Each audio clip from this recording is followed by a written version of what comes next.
us a brief introduction about Ashtanga Yoga.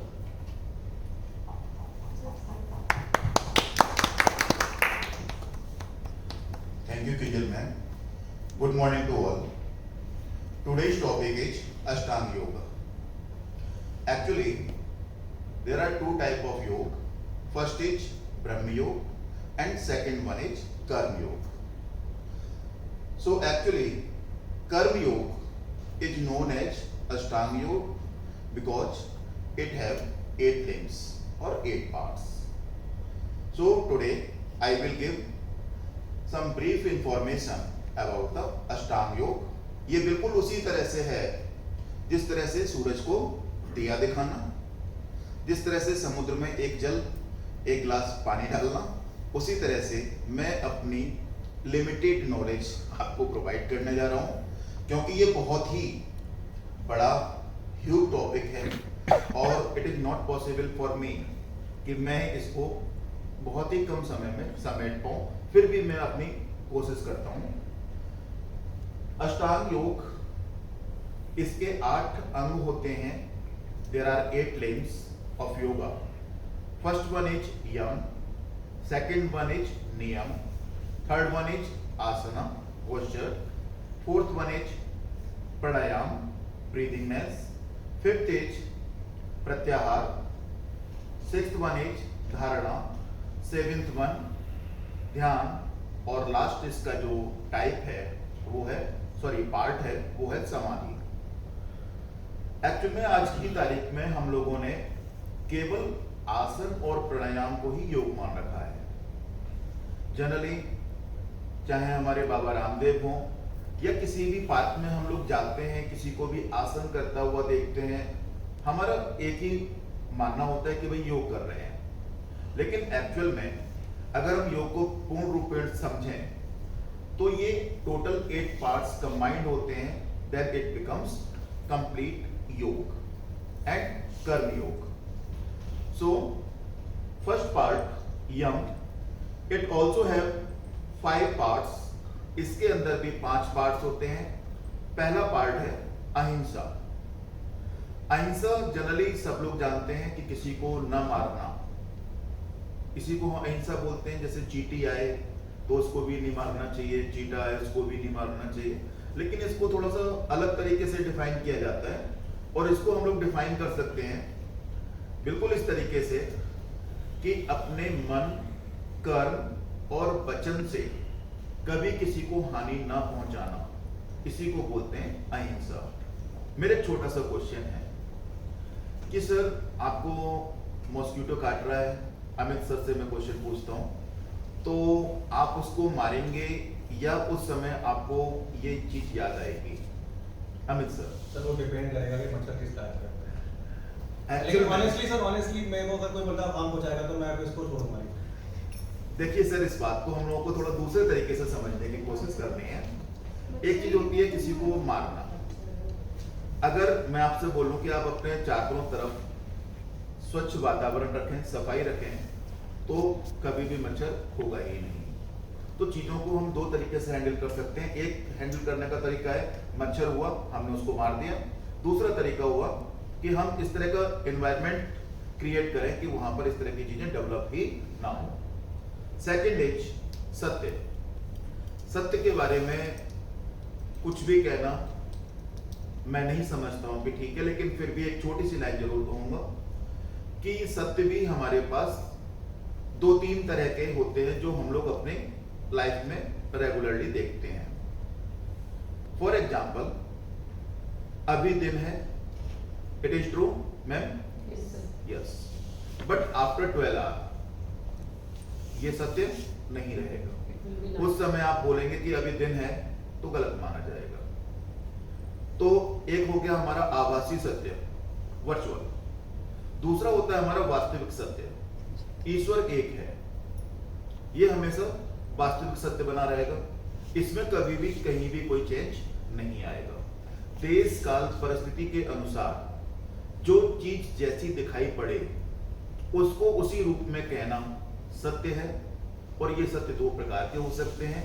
एक आभासी सत्य जो अभी है, समय के अनुसार बदल जाएगा, जैसे कोई बच्चा आज है, कल वो बड़ा होगा, परसों वो बूढ़ा भी होगा, और कुछ चीजें ऐसी होती हैं जिनको हम लोग बोलते हैं वास्तविक सत्य, यूनिवर्सल ट्रूथ। तीसरा आता है हमारा अस्तेय। अस्तेय का सीधा मतलब होता है कि किसी भी दूसरे की चीज को विदाउट परमिशन टच ना करना, चोरी नहीं करना। चोरी भी 2-3 तरह से होती है, एक होती है फिजिकल, एक होती है मेंटल। सोचा तो हमने गबन करने की, करप्शन करने की, कर नहीं पाई, मौका नहीं मिला, लेकिन उसको भी चोरी में काउंट किया जाएगा। आपने मेंटल तरीके से की तो है। एक होती है फिजिकल, मौका मिला कर ली। तो हमको इन दोनों तरीके की चोरी से बचना चाहिए। चौथा होता है हमारा ब्रह्मचर्य। ये बहुत ही सिंपल सा फंडा है कि मानव जीवन को 4 डिफरेंट आसनों में बांटा गया। सबसे पहले होता है हमारा ब्रह्मचर्याश्रम, फिर होता है हमारा गृहस्थाश्रम, फिर आता है हमारा वानप्रस्थाश्रम, और लास्ट में आता है हमारा संन्यास आश्रम। तो इसका मतलब केवल इतना हुआ कि अपनी सभी इंद्रियों को बस में रखने की कोशिश करना, इसी को हम लोग ब्रह्मचर्य बोलते हैं। लास्ट में आता है अपरिग्रह। अपरिग्रह का मतलब होता है collection of things out of use. अपनी जरूरत से ज्यादा चीजों को कलेक्ट ना करना। जो रिक्वायरमेंट है आप उसको बिल्कुल कलेक्ट कीजिए, बट जिसकी रिक्वायरमेंट नहीं है, बस पसंद आ गई, खासकर मैडम की तरह, ये भी अच्छा लगा, ये भी परचेज करना है, ये भी अच्छा लगा, इसको भी ले चलो, कल को अलमीरा में पड़े हुए हैं, सड़ रहे हैं, यूज नहीं कर पा रहे हैं, तो इसको हम लोग बोलते हैं अपरिग्रह। अपनी जरूरत से ज्यादा चीजों को कलेक्ट ना करना। इसके बाद आता है इसका सेकंड पार्ट, जिसको हम लोग बोलते हैं नियम। नियम में सबसे पहला पार्ट है नियम, further divided into 5 types. First is शौच, मतलब प्योरिटी, क्लीननेस, शरीर को, वातावरण को स्वच्छ रखना। सेकंड इज संतोष, संतोषम परम सुखम। एक इसके बारे में कहावत भी है कि गोधन, गजधन, बाजधन और रतन धन खान, जब आए संतोष धन, सब धन धूल समान।